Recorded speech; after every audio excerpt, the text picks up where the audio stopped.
Do you ever just stop, like mid-task, midday, midlife, and think, what actually is happening with me? Not in a dramatic way, just this quiet, tired question you've been asking yourself for 30, 40 some odd years. Why can't I just get it together? Why does everything feel so much harder than it looks like it is for everyone else? I asked myself that question for a long time, and I got a lot of answers over the years. Lazy, scattered, too sensitive, bad with money, comically bad with money, can't follow through. I collected those labels the way people collect achievements, only I wasn't proud of any of them. And then at 56 years old, I got an answer that actually made sense. If you were born in the 60s, the Gen Jones, Gen X generations, and you've been carrying some version of that question around for most of your life, I want to talk to you today because your laziness might not actually be laziness at all.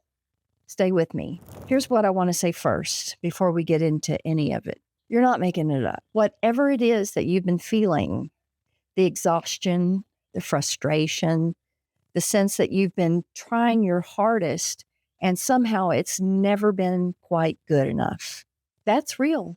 I'm not going to sit here and tell you that you just need to have a different productivity system or that you should get up an hour earlier or whatever. We've all been there. We've all tried that a lot. And look, I know a lot of you, like me, have spent a long time being told that it's all in your head, or that you're too hard on yourself, or that everyone feels this way sometimes, which is true, but you feel that way constantly in a way that has quietly shaped every job you've taken, every relationship you've navigated, every room you've ever walked into and immediately felt out of sync with. That's not dramatics. That's data. And the data has been telling you something your whole life. Most of us just didn't know what it was saying. So here's the reframe I want to offer you. What if the problem never was you? What if the thing that's been called laziness, the procrastination, the avoidance, the starting things and not finishing them, the completely inconsistent performance where sometimes you're brilliant and sometimes you can't string two thoughts together. What if that's not a character flaw? What if it's a neurological pattern, not disorder, that has a name and that name has treatments and those treatments actually help? I'm talking about ADHD, and I can already hear it from some of you. ADHD, that's a kid thing. That's a hyperactive little boy bouncing off the walls. That's definitely not me, sitting in a meeting trying to look like I'm paying attention while my brain is 3 conversations, a grocery list, and a memory from 1987 deep. Except it might exactly be you. Because what we know now, we didn't know in the 70s and 80s when we were growing up, is that ADHD looks very different depending on who has it. And for a lot of people, especially women, especially Gen X and Gen Jones women, people who spent their whole lives learning to compensate and mask and perform functioning, it doesn't look like bouncing off the walls at all. It looks like exhaustion. It looks like trying harder than everybody else for results that never quite match the effort. It looks like you and me.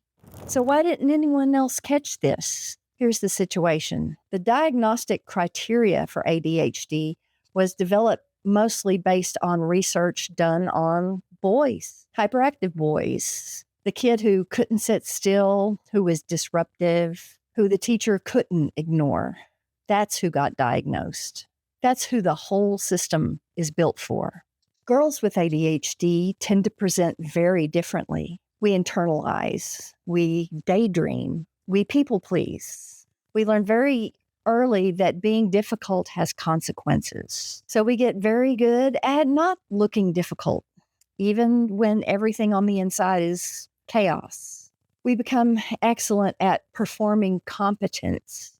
We get labeled as anxious or emotional or scattered or underachievers, but not ADHD, not in the 70s, not a chance. GenX specifically, we were already set up to fall through the cracks.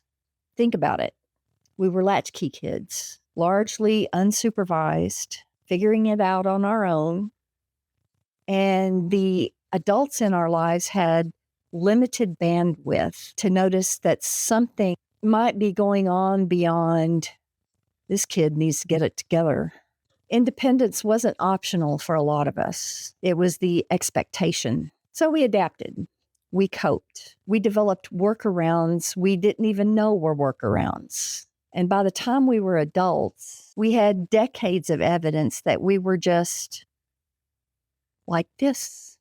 And people who are just like this don't get evaluations. They get told to try harder. Here's the key thing I wish somebody had told me sooner. ADHD doesn't go away. It doesn't shrink as you get older just because you've learned to manage it better. If anything, the coping strategies become more exhausting over time because you're not actually solving the problem.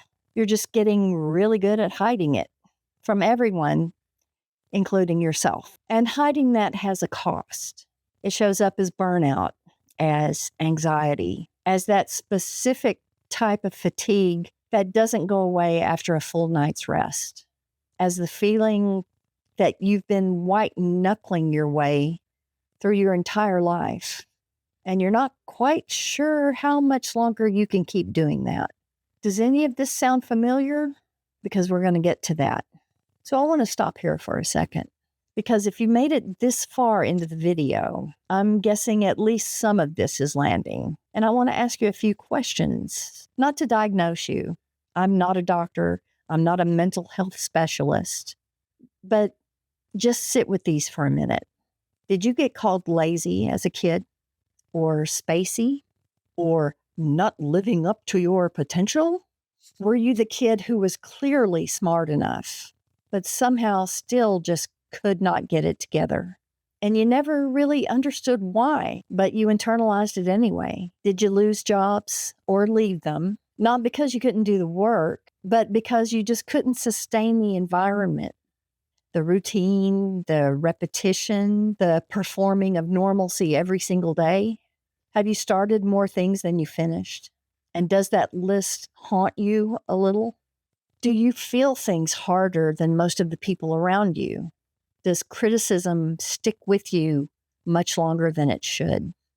Does a throwaway comment from somebody just ruin your entire day? And you hate that it does, but you can't stop it. And this one's important. Are you tired? Not regular tired. That specific, bone deep kind of tired that comes from decades of trying to hold everything together in a brain that was always working against the current. If you're nodding at any of that, or all of that, I'm not saying you have ADHD. What I'm saying is you deserve to find out. You deserve an actual answer at whatever age you are right now, because you're just getting older is not an answer. You're just stressed is not an answer. And, well, you've always been like this is definitely not the answer. You've always been like this because nobody bothered to look closely enough. Let me know in the comments which one hits home for you, because I'm willing to bet a lot of us in this community have been carrying some version of this around for a very long time. And we all thought we were carrying it alone. We weren't. You have, conservatively, 30 more years of your life, 30 years. And you can spend them the way you spent the last 50, white knuckling it through a brain you never really understood.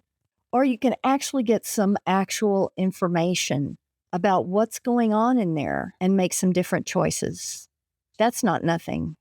That's actually everything. If this video hits close to home, you're not alone and you're not imagining it. So that's where I am.